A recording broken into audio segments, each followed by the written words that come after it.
വർണ്ണപുഷ്പങ്ങളുടെയും അലങ്കാര സസ്യങ്ങളുടെയും വൈവിധ്യം നിറഞ്ഞ കാഴ്ചയാണ് വയനാട് രാജ്യാന്തര പുഷ്പമേളയായ പൂപ്പൊലിയിൽ ഒരുക്കിയിരിക്കുന്നത്. അമ്പലവയൽ കാർഷിക ഗവേഷണ കേന്ദ്രത്തിന്റെ കീഴിലാണ് പൂപ്പൊലി സംഘടിപ്പിക്കുന്നത്.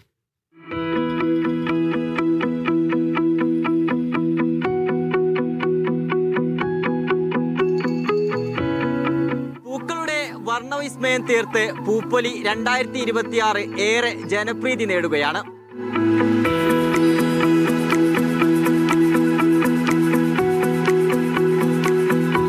കടൽ തീരമില്ലാത്ത വയനാടിന് നിറങ്ങളുടെ കടൽ സമ്മാനിക്കുകയാണിവിടം.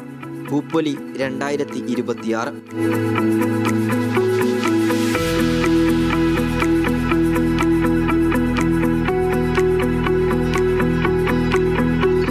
ഇവിടെയില്ലാത്ത പൂക്കൾ ചുരുക്കമായിരിക്കും. സൂര്യകാന്തിപ്പാട മുതൽ കോസ്മോസ് വരെ.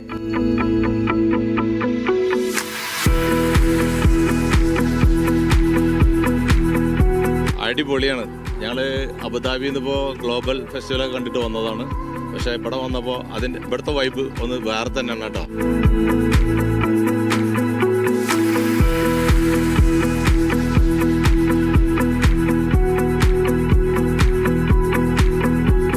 വ്യത്യസ്തമായ കാഴ്ചകളാണ് ഇത്തവണ സന്ദർശകർക്കായി പൂപ്പൊലി നഗരിയിൽ ഒരുക്കിയിരിക്കുന്നത്.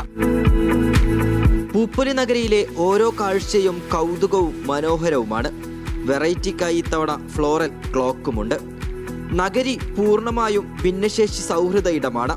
വീൽചെയറിലെത്തുന്ന ആളുകൾക്ക് പോലും എല്ലായിടങ്ങളിലേക്കും എത്തി ആസ്വദിക്കാൻ സാധിക്കും. വീൽചെയർ എല്ലായിടത്തും പോകാൻ കഴിയുന്നത് ഏറ്റവും വലിയ ഗുണം.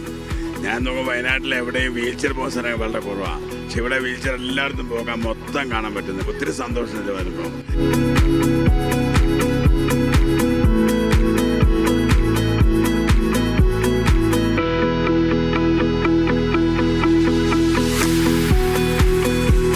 അപൂർവ ഇനം പക്ഷികളുടെയും വിവിധ തരത്തിൽപ്പെട്ട മൃഗങ്ങളെ കാണാനുള്ള അവസരവും പൂപ്പൊലിയിലുണ്ട്.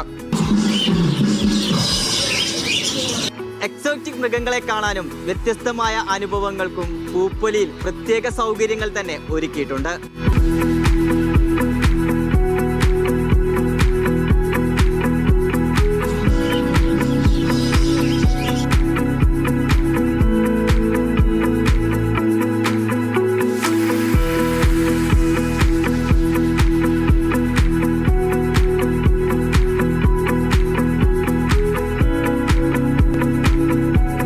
കുട്ടികൾക്കായി പാർക്കും പലതരം റൈഡുകളും സന്ദർശകർക്കായി ഒരുക്കിയിട്ടുണ്ട്.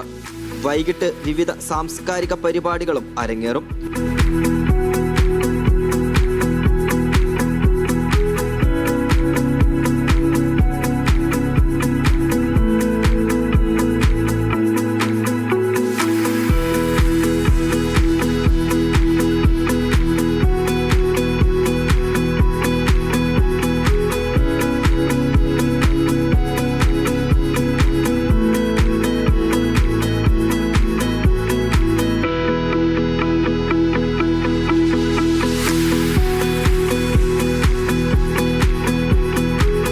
കാർഷിക സർവകലാശാലയും കൃഷി വകുപ്പും ചേർന്നാണ് പൂപ്പൊലി ഉത്സവം ഒരുക്കുന്നത്. ഈ മാസം 15 വരെയാണ് മേള. വർണ്ണവിസ്മയത്തിന്റെ ദൃശ്യവിരുന്നൊരുക്കിയുള്ള കാഴ്ചയാണ് പൂപ്പൊലിയെ വ്യത്യസ്തമാക്കുന്നത്. കഴിഞ്ഞ തവണത്തേക്കാൾ മികച്ച ജനപങ്കാളിത്തമാണ് ഇത്തവണയുള്ളത്. അവധിക്കാലം ആഘോഷിക്കാനെത്തിയ സഞ്ചാരികൾക്കും വേറിട്ട അനുഭവമാണ് പൂപ്പൊലി സമ്മാനിക്കുന്നത്. ക്യാമറ പേഴ്സൺ ബബീഷ് കക്കോടിക്കൊപ്പം ഫൈസൽ നെടുമ്പാല, മീഡിയ 1, വയനാട്.